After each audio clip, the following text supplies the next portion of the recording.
اور اب انہوں نے دوبارہ اس طرف گیند پھینک دی ہے جنرل باجوہ کی طرف، فوج کی طرف، اس کی قیادت کی طرف بھیج دی ہے.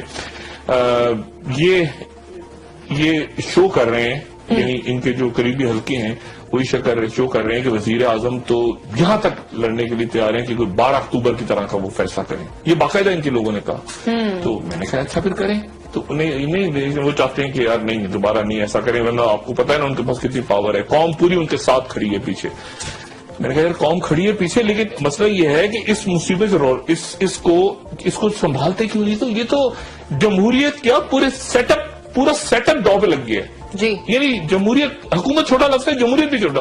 اگر اس دفعہ خدا نہ خواستہ یہ سسٹم ڈی ٹریک ہو گیا نا جمہوریت کا، تو میں آپ کو ایک بات بتاؤں، پاکستان میں پہلی دفعہ ماشاءاللہ لگے گا جو نہیں لگنا چاہیے. لیکن اگر ان کی غلطیوں کی وجہ سے اگر یہ تصادم کی پہلی دفعہ لگے گا، ایوب خان کا ماشاءاللہ بھول جائیں گے لوگ بھول جائیں گے ضیاء الحق کا ماشاءاللہ، لوگ بھول جائیں گے مشرف صاحب نے کیا پہلی دفعہ ماشاءاللہ لگے گا یا جمہوریت ڈیریل ہوگی. ان کو بچنا چاہیے ہر حال میں. حکومت کیوں کر رہے؟ حکومت کیسے؟